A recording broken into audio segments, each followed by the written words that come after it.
সেদ্ধ বসিয়েছিলাম, দেখি হয়ে গেছে কিনা। কচু শাকটা সেদ্ধ হয়ে গেছে, এবারে জলটা ছেঁকে নেব। একদম গলে গেছে।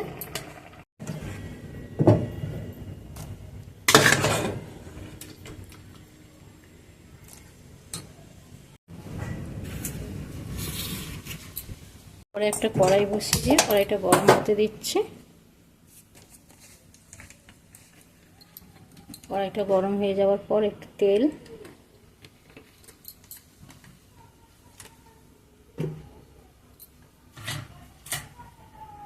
তারপরে এরকমভাবে জলটা চিপে চিপে ঝরিয়ে নিতে হবে। তেলটা গরম হয়ে গেছে, এবারে নারকেলটাকে ভেজে নিতে হবে।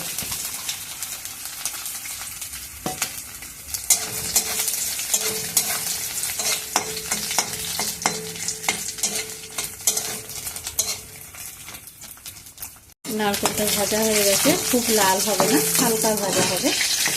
নারকেলটা তুলে নিচ্ছি।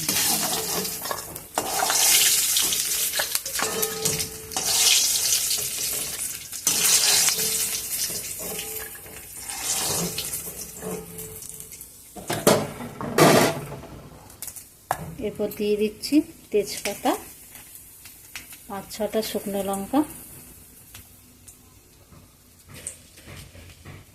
দিয়ে দিচ্ছি 5 ফোড়ন।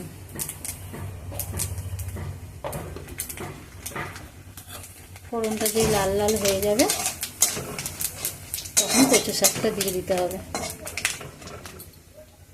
লাল লাল হয়ে গেছে, এবারে দিয়ে দিচ্ছি কচু শাক।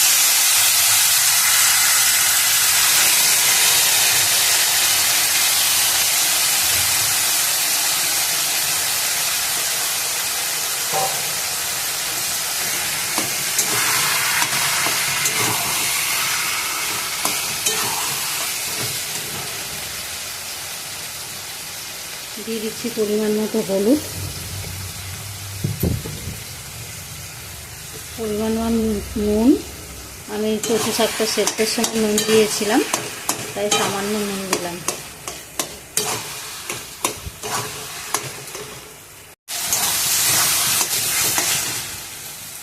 নারকেলটা যে ভেজে রেখেছিলাম দিয়ে দেবো।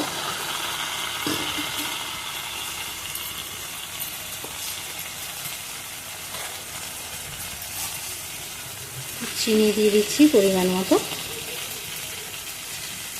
কচু শাকটা যেহেতু মিষ্টি মিষ্টি নিরামিষ কচু শাক, এবং চিনিটা একটু পরিমাণ মতো দেখে চেক করে নিতে হবে।